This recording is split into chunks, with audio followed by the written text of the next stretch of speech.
ಮನೆಯಲ್ಲಿ ಬಣಬಡಿದಾಟ ಹೆಚ್ಚಾಗ್ತಾ ಇದೆ. ಅತ್ತ ವಕ್ಫ್ ಹೋರಾಟ, ಇತ್ತ ಪೂಜೆ ಹೆಸರಲ್ಲಿ ಶಕ್ತಿ ಪ್ರದರ್ಶನ. ಯತ್ನಾಳ್ ಬಣದ ವಿರುದ್ಧ ವಿಜಯೇಂದ್ರ ಬಣ ಸಮರ ಸಾರಿದೆ. ವಿಜಯೇಂದ್ರ ಸಿಎಂ ಆಗೋದಕ್ಕೆ ಕುರುಡುಮಲೆಯಲ್ಲಿ ಪೂಜೆ ನಡೆಯಿತು. ಯತ್ನಾಳ್ ಓಟಕ್ಕೆ ಬ್ರೇಕ್ ಹಾಕೋದಕ್ಕೆ ಶಕ್ತಿ ಪ್ರದರ್ಶನ ನಡೆದಿದೆ. ರೇಣುಕಾಚಾರ್ಯ ನೇತೃತ್ವದಲ್ಲಿ ಕುರುಡುಮಲೆಯಲ್ಲಿ ಪೂಜೆ. ಯಡಿಯೂರಪ್ಪ ಸೇರಿ ಹಲವು ನಾಯಕರಿಗೆ ಯಶಸ್ಸು ಸಿಕ್ಕಿದೆ.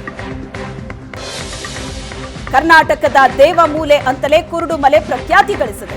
ಗಣೇಶನಿಗೆ ಪೂಜೆಯನ್ನ ರೇಣುಕಾಚಾರ್ಯ ಟೀಮ್ ಸಲ್ಲಿಸಲಿದೆ. ವಿಜಯೇಂದ್ರ ಸಿಎಂ ಆಗ್ಲಿ ಅಂತ ಕುರುಡುಮಲೆಯಲ್ಲಿ ಪೂಜೆಯನ್ನ ಸಲ್ಲಿಸಿದ್ರು. ವಿಜಯೇಂದ್ರ ಬಣದಲ್ಲಿರೋರು. ಅಲ್ಲಿಗೆ ಬಣ ಬಡಿದಾಟ ಕೇಸರಿ ಮನೆಯಲ್ಲಿ ಜೋರಾಗ್ತಾ ಇದೆ. ಅತ್ತ ಯತ್ನಾಳ್ ನೇತೃತ್ವದಲ್ಲಿ ವಕ್ಫ್ ಹೋರಾಟ ನಡೆದ್ರೆ, ಈ ಕಡೆ ವಿಜಯೇಂದ್ರ ಬಣದಲ್ಲಿರೋರು ಪೂಜೆ ನೆರವೇರಿಸ್ತಾ ಇದ್ದಾರೆ. ಆ ಮೂಲಕ ವಿಜಯೇಂದ್ರ ಪರ ಶಕ್ತಿ ಪ್ರದರ್ಶನ ನಡೀತದೆ.